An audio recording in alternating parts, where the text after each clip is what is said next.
Programang ito ay rated SPG. Striktong patnubay at gabay ng magulang ang kailangan. Maaaring may masiselang tema, lengguwahe, karahasan, sexual, horror o droga na hindi angkop sa mga bata.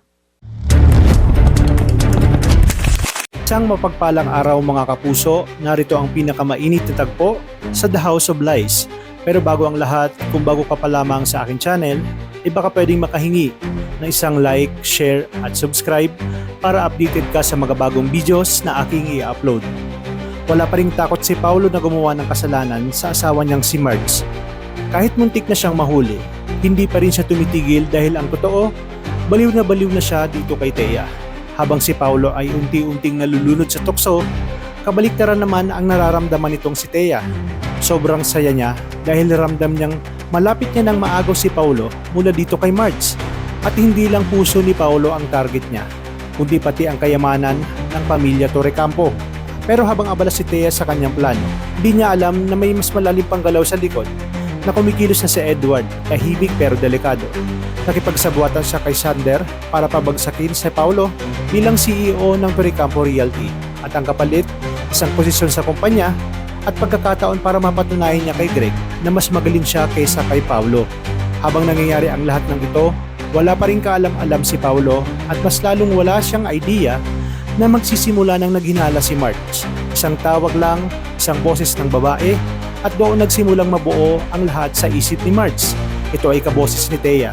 Dito siya kinabahan, bumalik sa kanya ang takot na baka bumalik na naman si Paulo sa dati niyang bisyo, ang pambababae. At doon niya na naisip ang pinakamasakit na tanong kung si Thea nga ba talaga ang kabit ng kanyang asawa. Hindi na nag-aksaya ng oras si Marge. Humingi siya ng tulong sa kaibigan niya para makasiguro. Naglagay siya ng GPS tracker sa gamit ni Paulo. Isang hakbang para matuklasan ang buong katotohanan. Hindi nga siya nagkamali.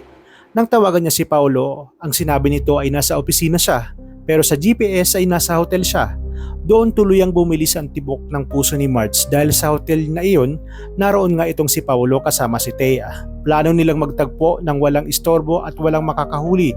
Pero akala lang yun ni Paulo dahil sa mismong gabing yun, sumugod si Marge at punong-puno ng galit, kaba at takot.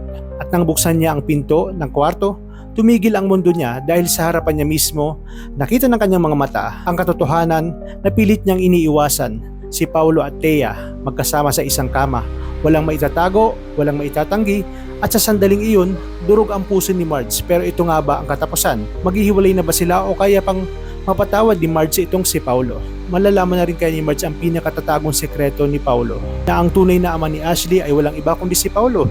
Kaya mapagtatanto niya na simula't sa pool pa lang ay nagtaksil na ang kanyang asawa. Talagang kapanapanabik ang mga susunod na tagpo dito sa House of Lies. Kaya naman tuloy-tuloy lang ang panonood. Maraming salamat sa inyong panonood at pagpalain tayong lahat, mga kapuso.